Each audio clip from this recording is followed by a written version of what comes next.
Hello everybody, it's Ken Faulkner. I'm here with another knife preferences video. Been kind of enjoying this little kind of series. I think I got a lot of room to kind of expand out on this. I've been going through the price ranges. Started with under 100, went from 100 to 250. It's kind of arbitrary to decide what the ranges are. Tonight, because for me it's nighttime. I'll be posting this one tonight, but it's probably gonna be late. Yeah, this is gonna be a long one too because I got these long, a whole bunch of knives here. Although I am not going through each one in detail, but I do tend to talk. And so the price range this time starts out at $250 and goes all the way up to $400. And $400 is a lot of money. And probably a year ago, I don't think I had anything. It's hard to say. He kind of gets all. I don't know. Are you the same? It may just be because I'm getting older now, so my memory's not so good. But it seems like all the collecting things kind of start to get. I've never been great about like how long has this been going on, or when did I get this, or when did I do that. It just kind of all kind of melds together. So yeah, it wasn't that long ago that something over $350, let's say, would definitely be something I hadn't done before. But once I broke that barrier, then things got a little too easy, I guess, to spend that money. I don't know. But hey, I get to show you these cool knives. There's some really nice ones here. I hope you guys enjoy it. If this is way above your price range, I get it. I totally get it. I'm not doing this to kind of make you feel bad about it. Maybe you could feel better about yourself because you're not as crazy as I am, spending way too much money, or at least a lot of money on knives. So I'm gonna go from the lower price on up, and we're starting actually at $275. Now, this is not everything in that price range for me. I picked from a group, and I can't show them all because it just I just don't have, especially after work, I don't have the energy. So I'm starting with the Night Stalker. I kind of picked out some stuff like this one just to get a mix of different types of knives. And OTFs, especially quality OTFs. This is from No Limit Knives. I think it was made by Max Ace, from what I've been told. So it's not one of the bigger, like the Microtechs or the Heretic or some of those other ones. But if you're buying knives from them, especially at this kind of size, because this is quite a large blade, we're probably getting up to about 4 inches on this one. I'm not going to measure it, but I'd say it's about that. Okay, go like across my hand. Yeah, it's probably about 4 inches. Very cool looking blade. It's not your typical dagger that you see on a lot of OTFs. And it's got like some titanium on the side. It's like this overlay of titanium. I think the clip is titanium, and with aluminum on the outside. Aluminum is very popular with the OTFs. But anyway, like I was saying, when you're getting into those bigger brands, this does fire out really well. It's a little bit tough on the thumb. Fortunately, I don't have major problems with my hands, so I'm able to do it. But if I hand it to somebody, they're getting 2 hands on it and they're pushing it, and they finally get it out. Part of it is just getting used to opening and closing knives. You kind of strengthen your hand by doing that. Anyway, what I'm trying to say, and I keep getting distracted because my knife ADHD is kicking in, is that you're going to be paying up in this range for a lot of those knives. So if you're into high-end OTFs, you're probably used to these kind of prices. So this one's like about $275. Moving on. Next one is going to be the Kaimano. This is a cool knife. This is made by Sharif Manganas. Actually, I think this is his first one that he actually made from his company, Mangana Steel. He's obviously been a designer for a long time. He's done some stuff with Kaiser and other brands. I definitely have one of his knives from Kaiser. And I love his style. When you're getting up in this price range, if you're not in an OTF, because it kind of gets, I think it has to do with a lot of the mechanism inside is where you're getting that cost thing. But when you're getting up into this price range, you got to have, I talked about it in the last range, talking about it's got to have a little something extra. This one's got to kind of have to go a little bit more over the top. You got the Purple Haze here, which is very popular, and it's obvious why. It's just very cool. So you got that carbon fiber. You got this blasted or acid washed, I think, titanium, which looks really good with the Purple Haze. It just has a great aesthetic.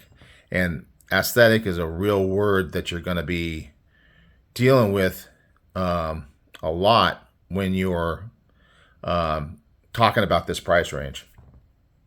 You got this blade, which is quite something. It's got a lot going on. It's got a Tonto with a hollow grind, a really good tip. I like that strong, pointy tip. Harpoon, good jimping up here. Yeah, Sharif definitely is thinking about his designs, really thinking it through.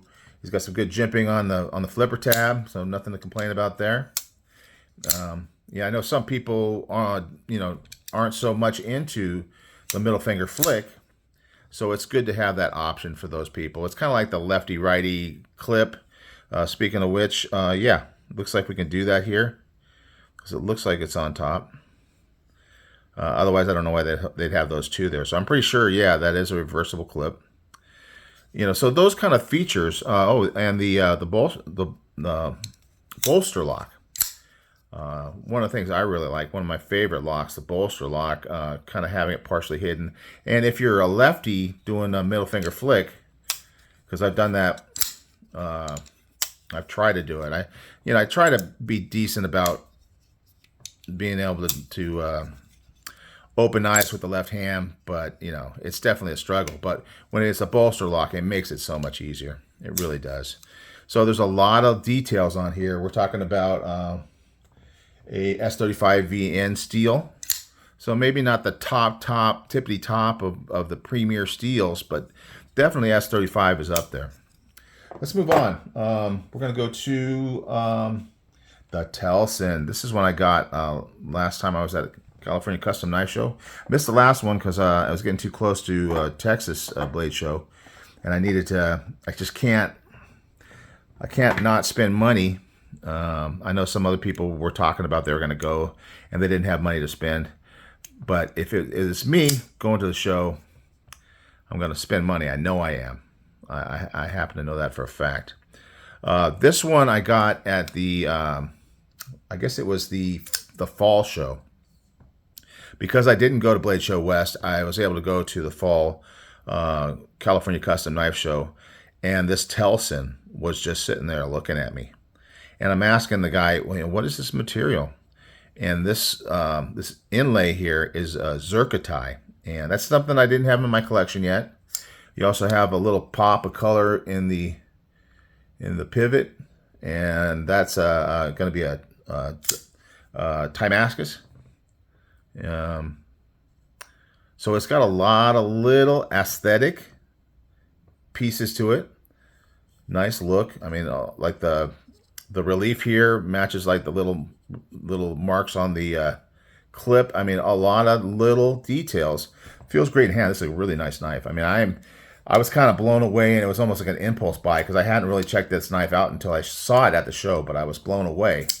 And you really kind of have to be blown away. You either have to be blown away or you have to spend a lot of time thinking about the knife, and it kind of has to haunt you. It kind of has to be something that you feel like you can't live without. This one also does have a good jimping on the flipper tab if you choose to use it. The slot is a little bit hard. I gotta clip my nail. I just noticed I gotta clip my nails. Sometimes if you don't keep those nails manicured well enough, it makes it hard to do that reverse flick. All right, let's move on. Malibu. This was my first Blade show I went to, Blade Show West. It was actually in Long Beach. That's what the first time I went to a Blade show, because I've heard of them before that, but I knew that they were moving west to Long Beach. They only did it for 1 year because it was kind of a little bit of a fail, and it was during COVID, and it was just a little bit too much. Just the whole, the way California looks at knives. And it's funny too, because ProTech, who makes this knife, they actually are making them out of California. So it's kind of a little ironic. But yeah, this was one at the time, and it probably is still pretty hard to get a hold of them. I know I've been looking for a Mordax for a while. I just haven't managed to find one at the right time when I had money. But this one was a Blade Show West exclusive, and it is numbered. So it even says Blade Show West 2021. So that's how I can remember when my first Blade Show was, 2021. Really the year that I really started to collect. I had bought knives in 2020, but they were just cheap Amazon stuff. This is where I really started to spend money on knives, in 2021. Number 65 of 100, so there's only 100 of them. It has this cool mosaic pen. And my camera's not going to focus on it well enough to see it, but you can kind of see it.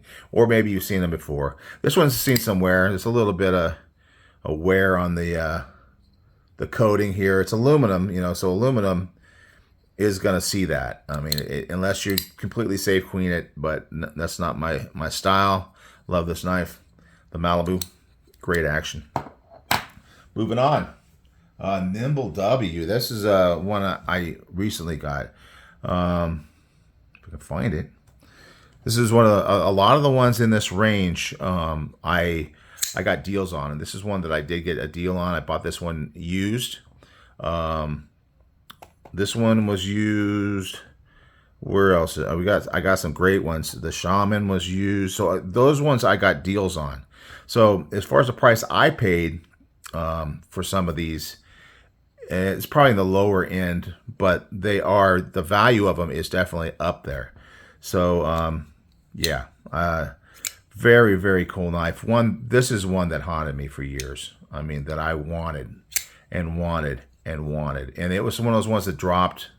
And, I'm not great. I always say this. I'm not great at getting in on the drops. Every once in a while I can, but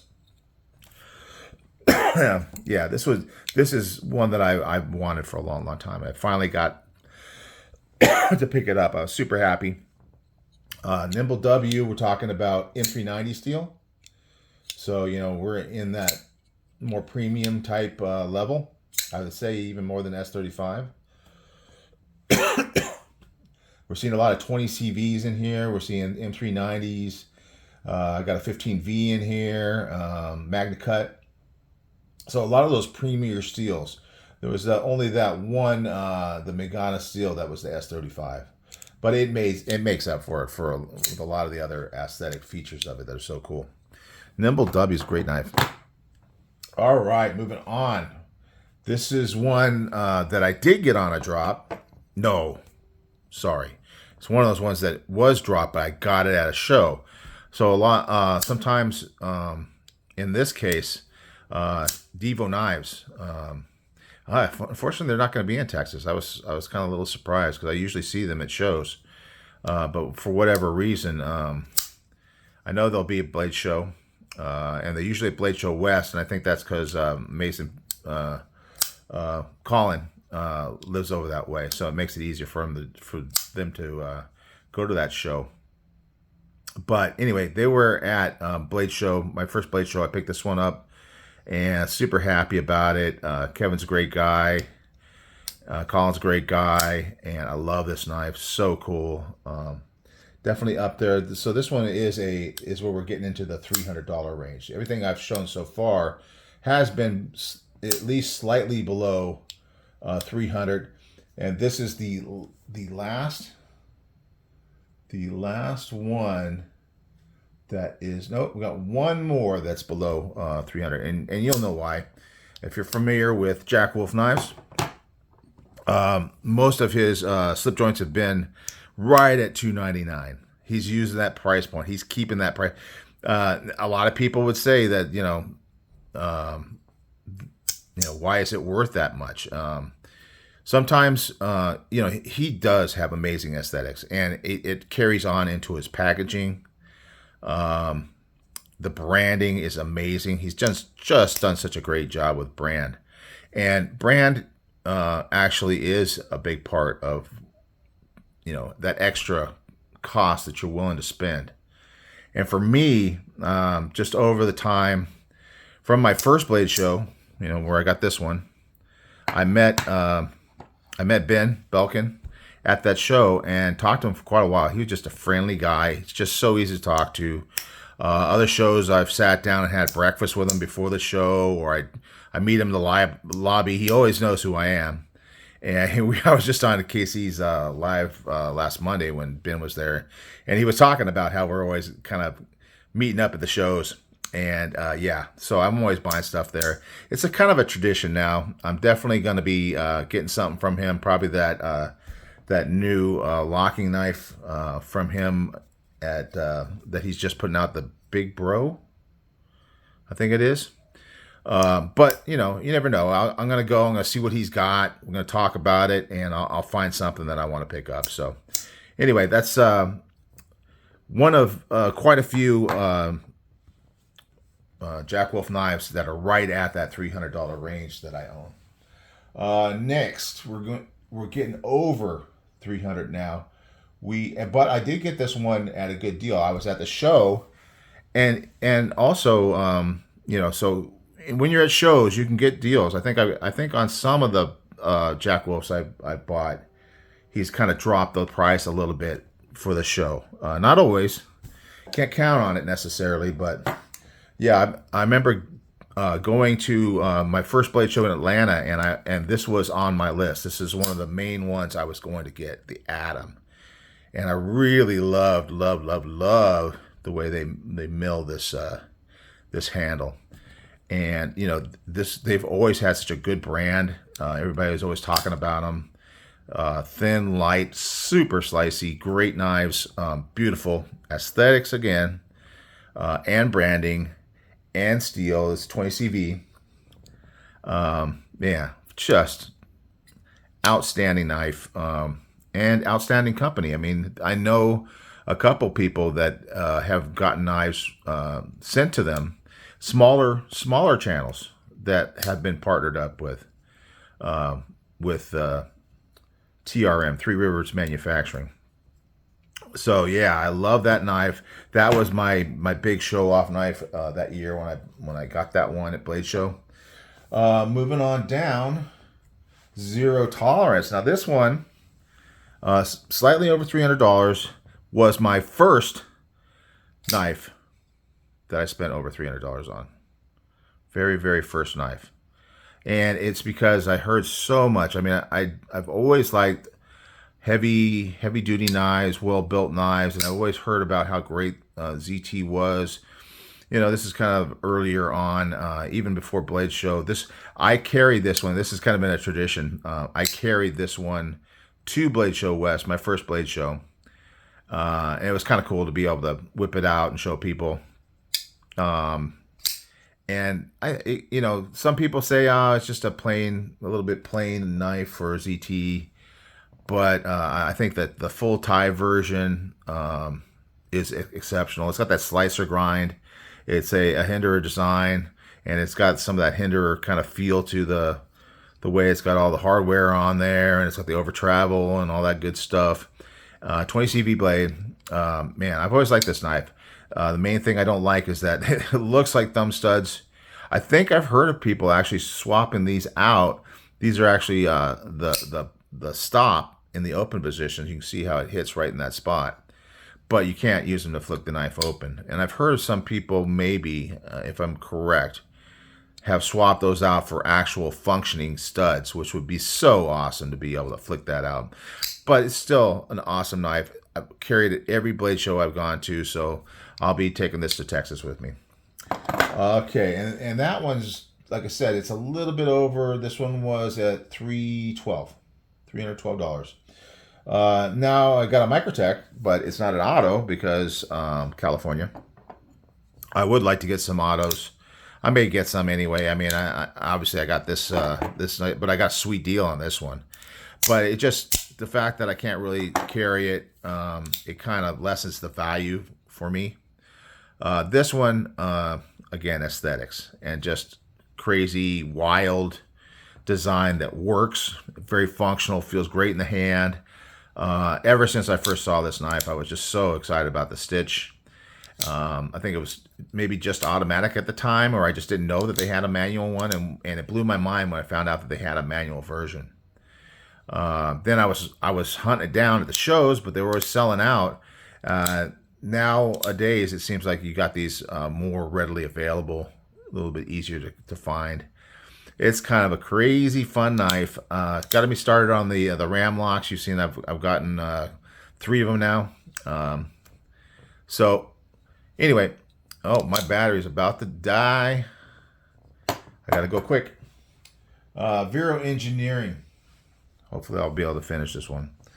Vero Engineering.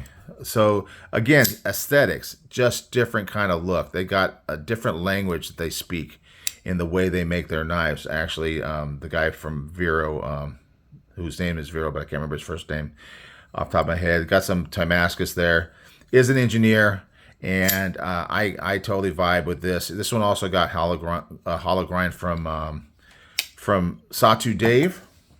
And then, sorry guys, I didn't realize my battery's so low. Hang on a second. I'm going to plug in and see if I can get this going. Okay, I'm back. I think we're going to be able to make it through the rest of the video now. So where was I? I was talking about Vero. So again, this was a blade show. I did get a chance to talk. I wish I could remember his name. You know me and names. Horrible. But you know the guy. I know what he looks like. I'm great with faces, horrible with names. And this one did get that added hollow grind, which is very thin and slicey, and really kind of adds probably value to it as far as I'm concerned. It's got this square little slot kind of thing they use, and then I'm not big on the Timascus. This is about as far as I want to go, really, generally speaking. I'm not saying that I'll never buy a fully Timascus knife, but it doesn't speak to me as much as little pops of Timascus like this one. I think that for me, and I've heard it from other people. I know I'm not the only one. That is an added feature, but they prefer it to be just a part of the design and not like the whole scale.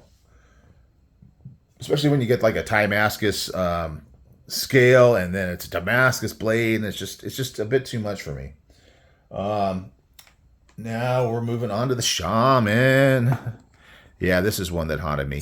Like I said, I mean, do you have those? I mean, because it's years. I mean, I remember when they were running around, and I couldn't go to the Blade Show that year, but they were running around. The guy from River's Edge Cutlery was running around in the avocado suit, and they were giving away a Shaman, and I'm just going, oh man, that's so cool. And like years and years, I wanted to get one, and this one finally became available. I got this one used. It's a 15V, so it's even more special, like a sprint run type thing. Got these great Rips Garage Tech scales that are just fabulous. They feel so good. So good. I mean, it's got some really good milling that I can feel it on there. It's got the Lynch clip for the deep carry, and it has the CME, which I want to try it out. I've tried it out. I like it, but it's not. It hasn't. It wasn't as big of a excitement for me to do it on all my Spydercos, but I'm sure I will do more of them because it is really comfortable. It's almost like a top liner lock now, and it's really nice. And I kind of wish that I got like a titanium one or something like that. Maybe someday I'll do that. But yeah, very cool knife. One of my favorites. It's on my Grail. You see my Grail videos. It's part of that. Next one is the Arcane Design. I've always, man, from that first Blade Show in Long Beach, that's where I first started seeing his stuff, other than on like YouTube and things like that. I can't really get that slot there. This is one that is heavy on design and aesthetics and just the lines and how cool it is. So this one is a collaboration with Isham, Elijah Isham, and you can kind of see that. But you know, it's just the perfect match made in heaven, right? With Arcane Design Israel and his design language with Isham together, coming up with this really cool blade. I could see not quite the level, and certainly not quite the price, because we're talking about a $380 knife in the Plexus, but doesn't quite match, but very similar. I see a lot of similarities between these two. You know, both of them are awesome knives. I really like them both. But then this one's got that titanium handles. Is that a carb? I think it's all titanium, I believe. Yeah. But with those inlays and everything that Israel does, I really do want to get another one, but they are pricey. And over the years, the first show I went to, it was just like, oh, that's a little too expensive. And then the next year going, oh, I really want to get one. And then it was a little bit more expensive. And it's just, you know, inflation in general.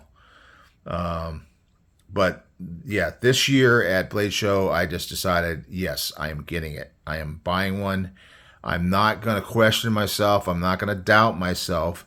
That's the reason why it took me so long to get this knife, or a knife from them. They have I can't remember the name of it off the top because of the names, but there's a dagger that I just drooled over, and then he stopped stocking it. So I haven't seen it at a show for quite some time. I'm hoping it'll come back with it, but you never know. Maybe if I see one on the secondary or something like that. But yeah, that dagger that he did was so cool. I really love the look of it. Not the most functional EDC knife, just like this one. Not the most functional EDC knife, but it is super comfortable. Ergos, feels good in the hand. It definitely will cut. It's a thick blade. It's a well-built, strong knife that'll last forever. But yeah, the Plexus, great. And having that Isham collab, very cool. My last one on the list is the only fixie on this one. And it is the, oh no, I mixed it up. The Atom was the one, because the Atom is a $385 knife. I mixed it up. I saw Three Rivers Manufacturing, and it's the red line that I meant to show when I showed the Atom. The red line is, let me see, where was that? That is the $310. So this is a fixed blade by TRM. And it is super cool. I mean, it is just, you're just getting all that great, ability to design and fabricate a knife from TRM, all USA made. Speaking of which, I'd have to say, let's kind of real quick. Nice sheath. I mean, it just feels really good. I don't know if you don't like leather. This is just one of the best leather sheaths I've ever had. I do like leather sheath. I like old school stuff, wood handle knives and stuff like that. Just ergonomics are just amazing. Yeah, I can't say enough about it. I mean, this is one of my most expensive maybe my most expensive fixed blade I own. But yeah, I got this used as well, so I got a great deal on it. It was completely awesome. Let's look. I mean, because the reality is, when it comes to higher cost knives, we talk about the Benchmade tax, right? People talk about the butterfly tax. There is a USA tax as well. I mean, not like, of course, there's USA tax, but when you get a USA made knife, no matter what it is, if it was made exactly the same in China, it's going to be less expensive. But then there's the value. So if you're a collector like me and you're a patriot like I am, those two go together, and you're going to be willing to and wanting to pay that extra premium price. So out of this set of knives, which there's a total of 15 that I showed, USA made, there is 5 out of the 15. Wait, is that right? No, that's not right. There's more. It is 7 out of 15. So nearly half of them are USA made knives. The rest of them are like being made by Riyadh or somebody like that, or it's designed by Devo, and I think they went to Kubi on this, but they definitely pushed their limits as far as what they could do. Jack Wolf knives, obviously. So all very well premium made knives, which kind of proves to me, just the proof is in the reality that, the Chinese knives quality from certain manufacturers is definitely up there high enough for a lot of the USA made knives to kind of be in that same price range, and I'm okay with that. So yeah, so about half of them are USA made knives. So that's it. I mean, these are the things that you're getting. You're getting the aesthetics, the brand, and the brand could just be that it's a popular brand and everybody's talking about them, and that builds the value of the brand, or it's just the quality of the work that they do.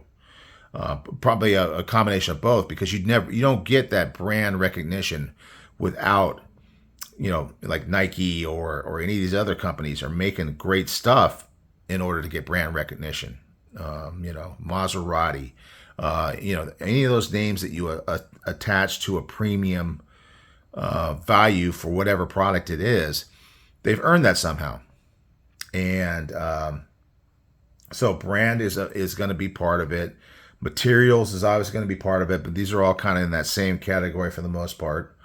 Only one MagnaCut knife. What was the MagnaCut knife? Let's see. Well, it's a good thing I was able to plug in, or else I wouldn't be able to finish all this. Of course, there's probably some of you out there saying, why didn't you just stop? Oh, the Arcane Design. That was the MagnaCut. So this is one of the Chinese-made knives, and I believe they're Riyadh, but they went out of their way to get MagnaCut to the Chinese manufacturer to have them make these knives out of MagnaCut. So anyway, a little smaller batch, because there's less of these in my collection for obvious reasons. I got one more. I'm going to do one more, and I haven't paid like the custom prices yet. There's a lot of people out there that's what they're into. Check out Satu Dave, who is now Barefoot Bruisers, his new name, and his channel is very diverse, and as far as it's very different, because he's making knives, maybe kind of like an Aries EDC, because he's making knives, but he also buys a lot of high-end custom-made knives, and he modifies them, does all kinds of cool stuff, and he just got great taste. So there's people in that range. I know Screaming Pirate definitely has got those high-end ones. Edge Mindset is another guy I've been watching recently. who's got a lot of premium knives. So a lot of these guys are way above me, Metal Complex, but Metal Complex kind of goes back into the budgets as well. Even yeah, some of the other guys, if you watch enough YouTube, some guys, that I have knives that you guys own. I've had budget stuff. I think my cheapest knife is like $5 or something. It's a Ozark Trail. But then some of the stuff is definitely going to be out of reach of some people. But I'm definitely not at the higher end. So I got one more video, which is my highest end, and just talking about why I decided to go that route, and just to maybe get a look into that inside my head to see, I don't know if it makes any sense to you, I guess. All right, guys, I blabbed on enough. This is a nice long, super long video. All right, guys. So only one more of these, but we'll do some other preference stuff. We're gonna get into some other things. So I'm hoping you're enjoying it. As always, I'm glad I got some great comments and great people watching and give me feedback. I know there's a lot of you guys that don't do the comments, but I hope you guys enjoy it as well. And yeah, I'll be back on the next one. Bye.